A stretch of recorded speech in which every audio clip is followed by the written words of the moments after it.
זמן קצר הותר לפרסום כי עורך הדין גור פינקלשטיין, נציגה הרשמי בישראל של כת הסיינטולוגיה, חשוד שהפעיל כנופיית בריונים שתקפה בשליחותו אישים שונים שבהם ביקש לפגוע.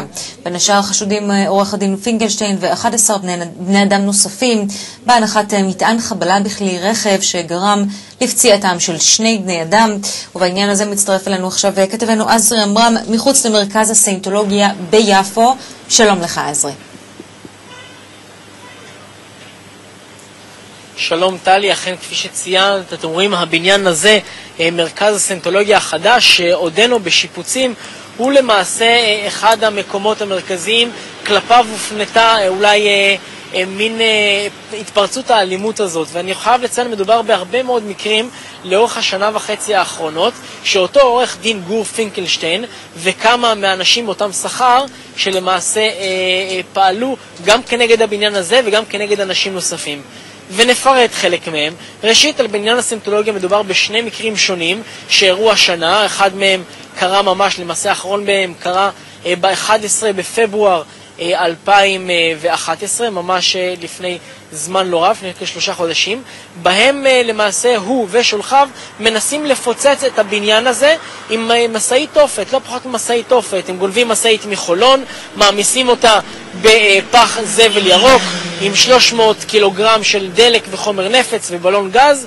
למזלם בעצם המסעית שעומדת ממש כאן ברחוב מתלקחת כולה וכמעט ולא נגרם נזק לבניין עצמו. המניע, למה המניע לעשות את הדבר הזה?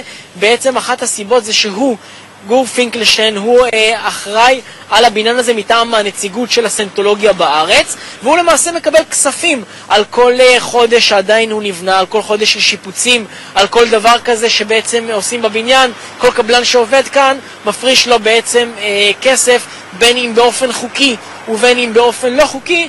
כאמור, ככל הזמן שזה נמשך ושיש דברים סביב הבניין הזה, הוא ממשיך ומקבל כסף, טלי. כן.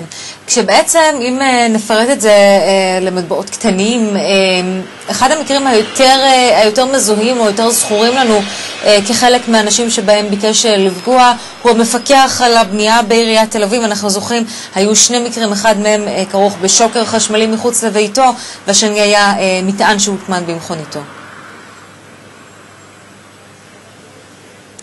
אכן, עכשיו אנחנו מדברים באמת על הסתעפות הפרשה הזאת.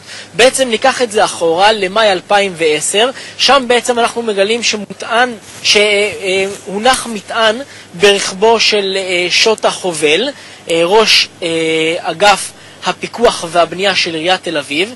שם למעשה המטען מתפוצץ וכלום לא קורה לחובל עצמו. הוא בעצם זה שאחראי על הבניין הזה בעירייה, הוא אחראי על כל העירייה מבחינת הפיקוח והבינוי, אבל אגב אנחנו גם יודעים שהוא ביקר כאן באופן אישי והוציא איזשהו צו מניעה כנגד המשך הבנייה של הבניין הזה. מדובר על בניין מפואר מאוד, כ-1,000 מטר גודלו, 1,000 מטר רבוע. מי שמכיר, כאן פעם היה קפה אלהמברה המפורסם, ובאמת כחלק מהפעילות הזו מנסה גור פינקלשטיין דרך הפועלים שלו, דרך אותם אנשים שנעצרו, לפגוע בשעות החובל. וכפי שציינת, אירוע נוסף כ3 שבועות לאחר מכן, כאשר 2 אנשים, 2 מהם עצורים, אגב 2 מהם מאותה משפחה כאן יפואית, משפחה שמגיעה ועוזרת לפינקלשטיין בכל התכנונים האלה. גם אותם אנשים שקשורים במסעית הנפץ, הם מגיעים אליו למעשה בסמוך לעירייה יום אחד וגם מנסים לדקור אותו וגם מפעילים כנגדו שוקר חשמלי. הוא נאבק, הוא בעצם מתנגד אליהם ונפצע אז, אם אתם זוכרים, קלות בשפה שלו, ובעצם מפונה באורח קל. הם כמובן נמלטים מהמקור, השוקר נתפס, הבגדים וכל מה שהיה איתם נשרף, וגם אז המשטרה לא כך מצליחה לתפוס אותם עד אשר ממש הימים האחרונים ועד היום שמותר לחשוף את זה. עורך הדין פינקלשטיין בעצמו מודה בהאשמות האלה שמיוחסות לו? או בחשדות יותר נכון?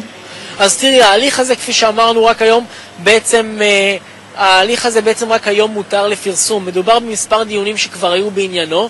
הוא כרגע חושר את עצמו לחלק מהדברים ולחלק לא.